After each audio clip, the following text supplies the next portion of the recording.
podcast kamu, dengarkan inspirasi dari firman Tuhan, dan jadilah saluran berkatnya. Sebuah persembahan dari warung sate kamu untukmu. Halo Sobat Muda, berjumpa lagi di podcast kamu. Kembali lagi bersama saya Ripka, dan kali ini kita memasuki podcast kamu episode 11 yang bertema Alone versus Lonely, atau kesepian di usia muda.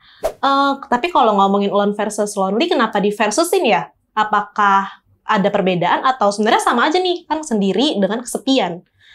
Kita jadi bertanya-tanya ya teman-teman, apakah orang merasa kesepian karena dia sendiri terus atau bagaimana tuh?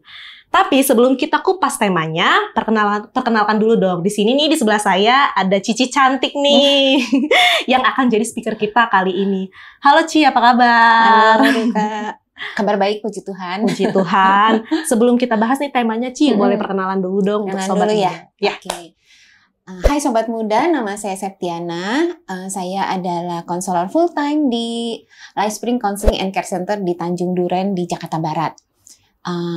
Apalagi ya? Kesibukannya, Ci? Oh ya, saya biasanya menangani klien-klien usia muda ataupun pasangan. Jadi biasanya saya lebih konsentrasi fokusnya di menangani pasangan ataupun klien usia muda lah gitu. Profesional muda lah, kurang lebih seperti itu. Pas banget ya teman-teman, sesuai tema kita, Ci. Gitu membahas kesepian di usia muda. Di usia muda. Tapi kalau ngomongin tentang kesepian di usia muda nih, Ci, yang seusia saya nih.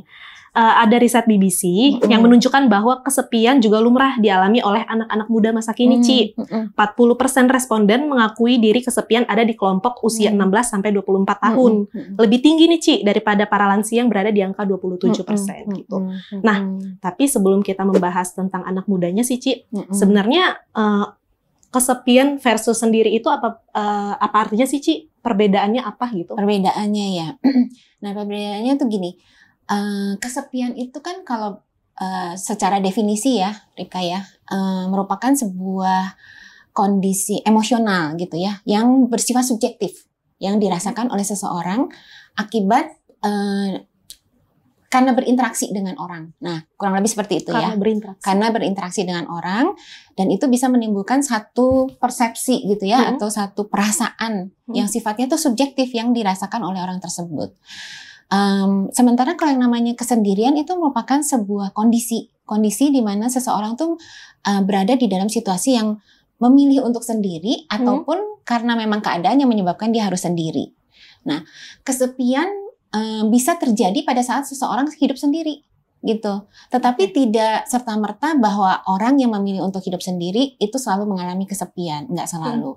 Bisa jadi kita sering mendengar ya orang-orang yang bilang merasa kesepian di tengah-tengah orang banyak. Jadi kesendirian tidak selalu melulu dikaitkan dengan kesepian gitu. Enggak seperti itu. Jadi kesepian itu intinya adalah sebuah perasaan subjektif atau sebuah kondisi emosional yang subjektif yang dirasakan oleh seseorang gitu. Oke, berarti walaupun dia punya banyak teman atau ada di lingkungan yang ramai, bisa juga mengalami perasaan kesepian ya, Ci? Bisa banget. Oke. Nah, kalau tadi sudah dijelaskan pengertian kesepian, Ci, yang merupakan perasaan subjektif ya, Ci, yang dirasakan oleh individu, aku jadi bertanya-tanya nih, Ci. Apakah kesepian ini termasuk ranah mental atau ranah spiritual, Ci? Ataukah keduanya? Pertanyaan yang bagus ya. Oke. Kesepian bisa menyebabkan seseorang mengalami yang kita sebut sebagai mempunyai mental health issue. Ya, kesepian bisa menyebabkan, apalagi kalau kesepian itu berlarut-larut ya, bisa menyebabkan seseorang itu mengalami satu kondisi depresi gitu ya, atau mengalami sebuah kecemasan gitu ya, atau menimbulkan perasaan trauma atau membangkitkan perasaan trauma yang dulu pernah dia alami begitu ya. Nah, itu bisa tuh menyebabkan itu. Tetapi apakah disebut bahwa kesepian itu berarti mental health issue ya, Ci? Enggak juga. Kenapa? Karena setiap kita pasti akan mengalami yang namanya kesepian. Pasti ya, Ci? Pasti. Dari waktu ke waktu pasti kita akan pernah mengalami yang namanya kesepian. misalnya nih ya, kita misalnya baru pindah kerja ke tempat kerja yang baru, kita nggak kenal sama orang gitu ya kan, pasti kita merasa kesepian dan itu wajar, itu normal banget ya. Normal. Atau kita pindah ke satu kota yang baru, kita nggak punya teman, nggak punya keluarga, misalnya begitu ya, kita pasti akan merasa kesepian. Jadi kesepian tidak selalu berarti seseorang tuh punya mental health issue, tidak. Tetapi itu bisa akhirnya menimbulkan mental health issue apabila berkelanjutan gitu ya. Nah, apakah mental health issue juga bisa menyebabkan seseorang kesepian? Bisa juga. Terutama orang-orang yang mengalami depresi ya. Teman-teman kita yang punya masalah dengan depresi biasanya mengalami kesepian ya. Kenapa? Karena orang-orang dengan yang punya depresi cenderung menarik diri, Ripka, dari teman-temannya, ya kan, mengisolasi dirinya gitu kan. Kemudian nanti biasanya akan terbenam dengan banyak sekali perasaan sedih, perasaan tidak berharga, begitu kan. Dan itu akan menimbulkan satu perasaan kesepian. Nah, kalau hubungannya sama spiritual tadi ya, Ripka nanyakan spiritual, pasti itu juga ada hubungannya tuh, ya. Coba kalau kita lihat kesepian yang paling kalau dibilang paling ultimate gitu ya, adalah kesepian yang dirasakan oleh Tuhan Yesus ya waktu di kayu salib ya. Waktu Yesus di kayu salib dan dia berteriak memanggil Allah Bapa ya, itu adalah kesepian yang paling ultimate gitu ya, yang paling besar yang dirasakan karena keterpisahan dari Allah Bapa. Jadi kesepian secara spiritual pasti kita juga merasakan juga ya. Apabila misalnya kita hubungan kita dengan Tuhan semakin jauh gitu ya, kita tidak lagi punya relasi pribadi dengan Tuhan gitu ya. Kalau kita lihat Tuhan Yesus itu setiap hari, setiap pagi dia selalu memulai harinya dengan menyendiri. Dia menyediakan waktu untuk punya kesendirian, tapi dengan Allah Bapa. Nah, kalau itu hilang, tentu kita akan mengalami itu yang namanya kesepian secara spiritual, Rika. Ya. Berarti dalam ranah spiritual, relasi dengan Tuhan itu yang paling penting ya, Ci? Iya banget, iya banget. Soalnya kan gini ya, Allah kita tuh kan Allah yang berelasi ya. Ya. Itu sebabnya waktu Allah menciptakan Adam dan Adam itu hidup sendiri, Allah melihat bahwa Adam itu butuh seorang pendamping, ya. Dan pendampingnya tuh kan bukan binatang gitu ya. Orang sediain binatang banyak gitu ya. Nggak ada yang bisa connect gitu ya. Ini makanya pakai connection ya. Bacanya jangan correction ya, tapi connection ya. Connection, terhubung ya, Ci. Terhubung ya. Orang tuh sering lupa soalnya koreksi dulu baru connect gitu kan. Padahal harusnya connect dulu baru koreksi. Betul. Sampai mana tadi ya? Oh iya. Sampai Adam dan Hawa, Ci. Oh iya. Di tengah-tengah semua binatang itu kan nggak ada yang bisa connect sama Adam. Maka Tuhan menciptakan Hawa itu karena Tuhan tahu Tuhan itu adalah Tuhan yang berelasi gitu. Tuhan yang mencari manusia kan, yang menjalin. Ketika manusia jatuh dalam dosa aja Tuhan yang cari duluan gitu kan. Jadi emang Allah yang berelasi kan. Ya, manusia diciptakan memang untuk berelasi kayak gitu. Ci, tadi sempat dibahas nih, Ci, yang ranah mental health tentang depresi. Aku jadi kepikir sih, Ci, bukankah kalau kita merasa kesepian dulu bisa menimbulkan depresi? Kalau tadi kan Cici mentionnya depresi bisa mengakibatkan kesepian ya, Ci. Sebaliknya bisa juga nggak sih, Ci? Bisa banget. Yang tadi aku bilang ya, kesepian apabila dibiarkan berlarut-larut, sehingga menjadi kronis begitu ya. Apalagi kalau misalnya orang tersebut sudah punya, tanda kutip, punya bakat gitu ya, punya bakat untuk mengalami depresi.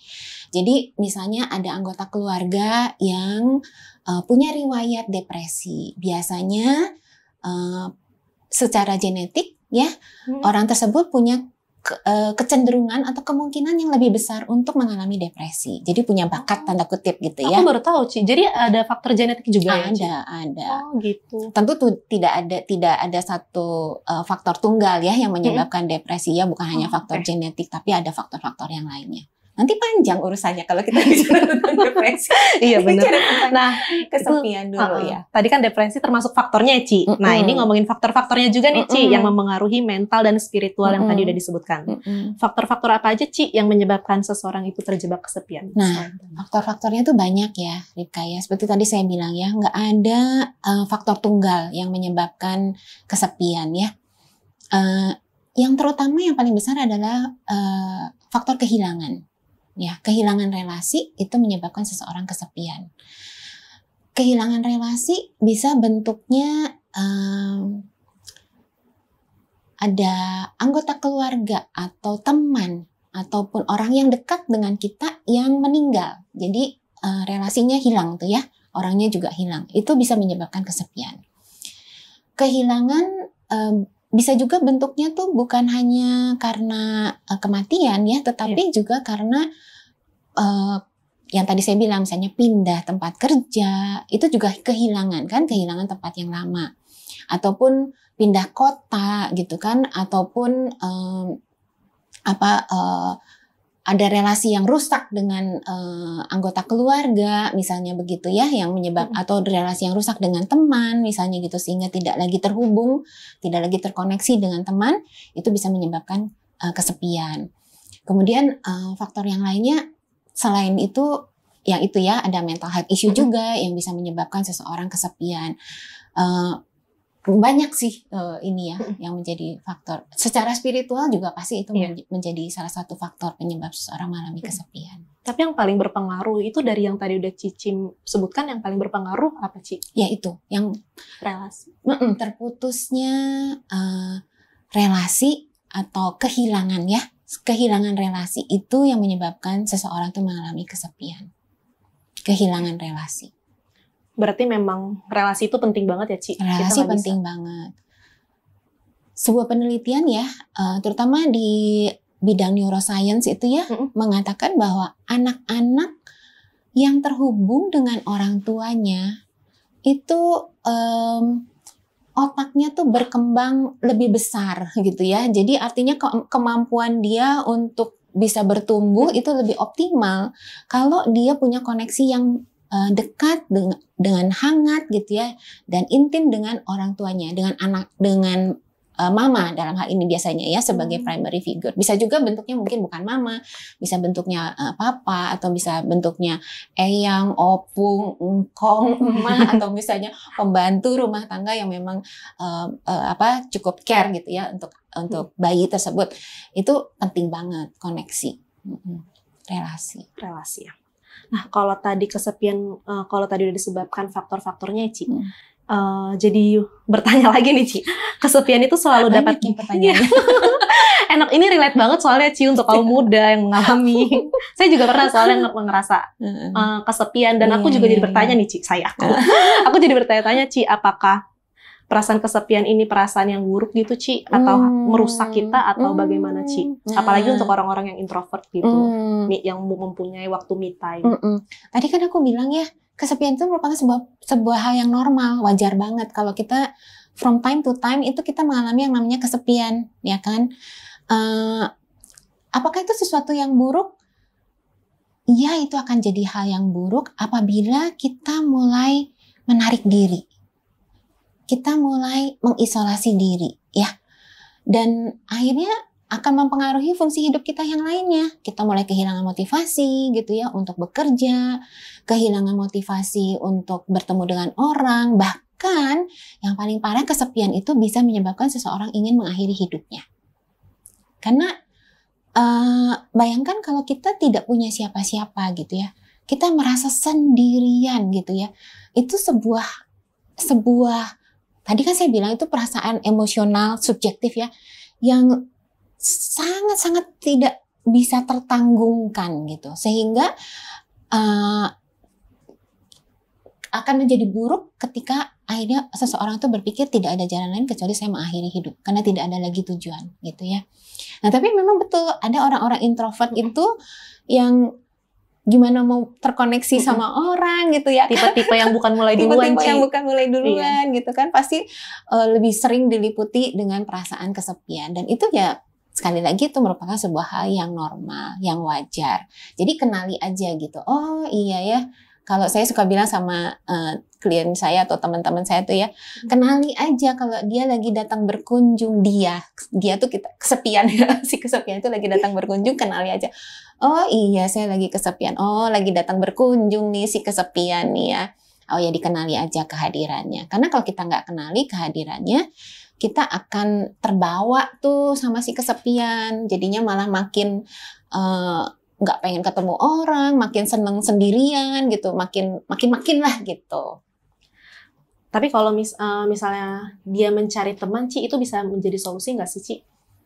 Mencari teman menjadi solusi, iya. Karena lagi ya, kita diciptakan itu untuk terkoneksi sama orang, ya. Ingat nggak ada satu film ya, di mana ada ceritanya satu orang terdampar di sebuah pulau, nggak usah sebut lah ya filmnya. Ya, kayak nggak apa-apa, Ci. Dan akhirnya dia menciptakan itu kan dari bola si Wilson lah itu, bola voli, dari bola voli kalau nggak salah, dan diajak ngomong gitu ya. Iya memang harus gitu ya, harus ketemu sama orang. Kalau kita aja bisa merasakan selama pandemi ketika kita nggak ketemu sama orang gitu kan, kita hanya bertemu secara online, makin lama kita makin merasa jauh ya sama orang ya, makin lama kita makin merasa kok kita sendirian ya, makin lama kok kita merasa kok makin kesepian ya, apalagi anak-anak yang tinggalnya di kos-kosan sendirian gitu kan ya, makin lama makin berasa sendirian. Jadi memang harus ketemu sama orang. Tapi teman yang seperti apa sih, Ci, yang harus kita cari? Takutnya kalau kita menemukan teman yang kurang tepat, bisa bikin kita makin merasa kecewa atau kesepian gitu, Ci. Benar banget ya. Teman gini, prinsipnya adalah kita tuh kan harus terkoneksi sama orang ya. Teman bisa aja menjalin persahabatan dengan teman yang kita secara bijak memilih lah gitu ya, teman yang memberikan pengaruh yang positif atau membuat kita bertumbuh gitu ya. Tetapi teman juga bisa bentuknya adalah orang asing gitu. Intinya adalah kita membuka koneksi sama orang, ngobrol gitu ya sama orang, nggak kenal juga nggak apa-apa. Cari aja Google ya, 36 pertanyaan untuk membuka percakapan dengan orang asing. Nah, mulai dari situ. Mulai dari 36 pertanyaan. Pertanyaannya apa? Pokoknya pertanyaan random ya. Kayak misalnya contohnya, kalau kamu boleh milih mau dinner sama siapa, kamu pengen dinner sama siapa? Nah, sesimpel itu. Ketemu sama orang asing, coba ngobrol, coba aja gitu ya. Kamu akan merasakan satu perasaan terkoneksi lagi tuh ya, lagi. Terkoneksi dengan seseorang. Dan itu berdasarkan penelitian ya, seseorang merasa terkoneksi dengan orang lain akan meningkatkan well-being gitu ya. Terus akan meningkatkan resiliensi juga gitu ya. Dan juga akan membuat panjang umur gitu, hidupnya juga lebih bahagia. Jadi memang harus dimulai. Kalau tidak bisa memulai dengan teman yang jadi sahabat, mulailah dengan orang asing ya. Ngobrol lah sama tukang ojek gitu ya. Kalau lagi kos-kosan ya, ngobrol tuh sama mbak yang jaga kosan ya kan. Tanya, Mbak apa kabarnya? Mbak hari ini udah makan apa gitu. Mbak hari ini masak apa? Oh gitu ya Mbak ya. Itu masaknya gimana caranya? Nah mulai dari situ. Ya kan?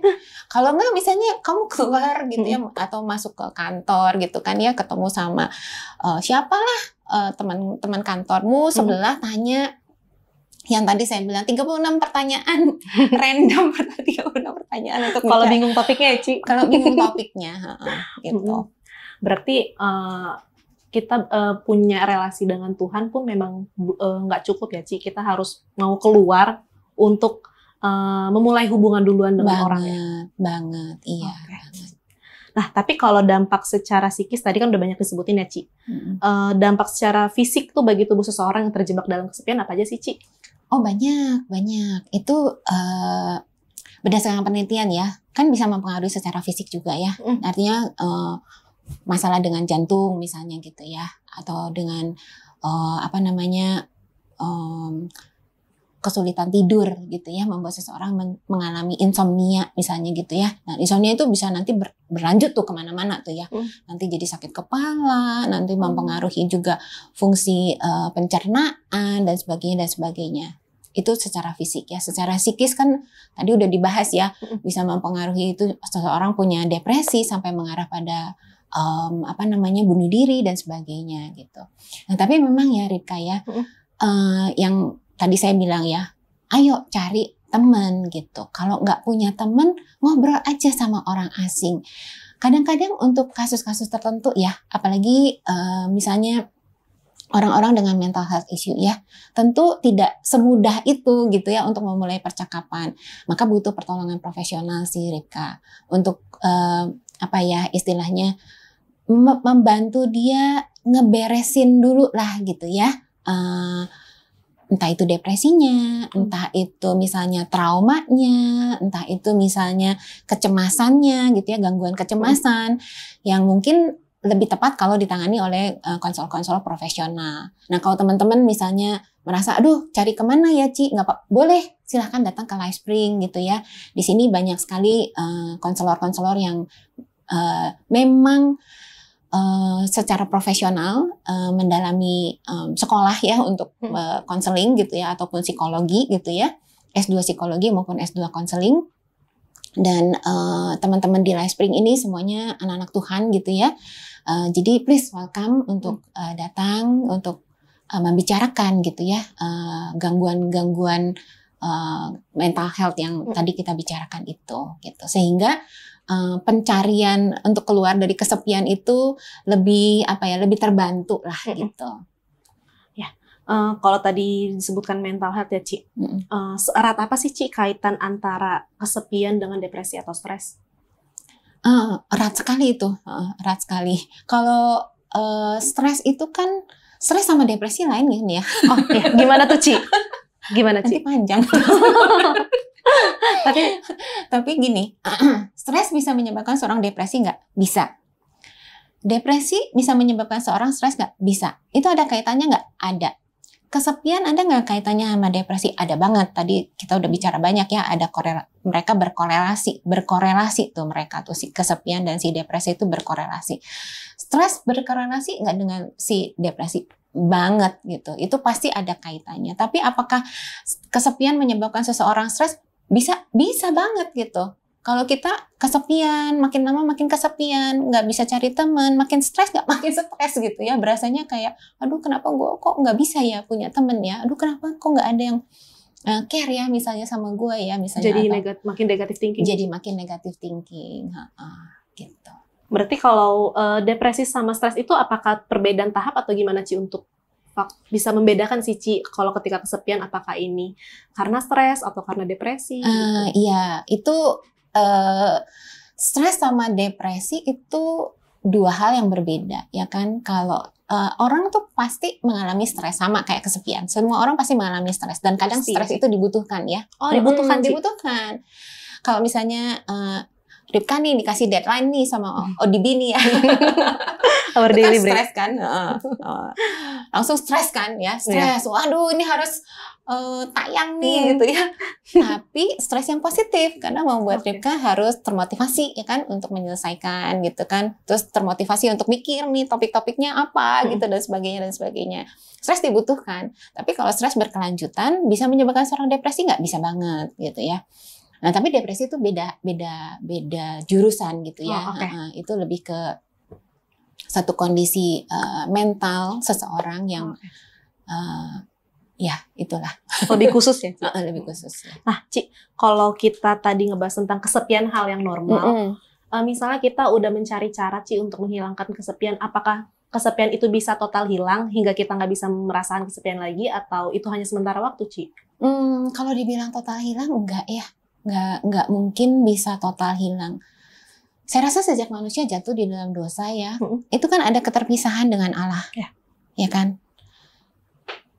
Sehingga si kesepian itu akan selalu ada tuh di dalam diri kita ya, akan selalu mewarnai, mungkin mengikuti juga yang tadi saya bilang ya, from time to time gitu ya, pasti akan selalu ada. Jadi kalau dibilang hilang total selama kita hidup di dunia kayaknya nggak mungkin hilang ya. Kecuali nanti mungkin kita udah kembali ke rumah Bapa di surga ya, udah nggak ada lagi yang namanya kesepian ya, udah langsung berjumpa dengan pencipta kita bukan. Tapi kalau dibilang hilang total enggak. Yang bisa kita lakukan adalah meminimalkan atau mengenali ya, setidaknya mengenali oh iya saya kesepian nih gitu, mengenali dan kemudian berusaha untuk mengelola kesepian tersebut, mengelola. Jadi dikenali kemudian dikelola gimana caranya? Connect with people, jangan lama-lama pegang handphone gitu ya, kan ini handphone kita tuh canggih banget ya, diperlengkapi dengan yang namanya laporan. Hari ini Septiana sudah screen time-nya berapa jam gitu. Kalau nggak dia suka kasih report kan, minggu lalu ya on average screen time kamu sekian jam gitu ya kan. Handphone kita bisa memberikan kepada kita laporan seperti itu. Artinya apa? Kurangi screen time. Connect with people. Ngobrol gitu ya. Taruh gitu ya. Jangan lama-lama scroll gitu ya di sosial media. Kalau perlu uninstall dulu beberapa saat gitu ya. Kan tidak forever ya. Nanti perlu lagi untuk tahu gitu ya kondisi teman-teman atau misalnya supaya tahu kekinian melalui sosmed. Tapi from time to time uninstall Instagrammu atau Facebookmu begitu ya, atau Twitter, iya. Kayak orang detox gitu ya, supaya apa? Supaya membuat kamu tuh mau nggak mau connect sama orang, telepon instead of chatting. Gitu. Dan jadilah saluran berkatnya, sebuah persembahan dari warung sate kamu untukmu.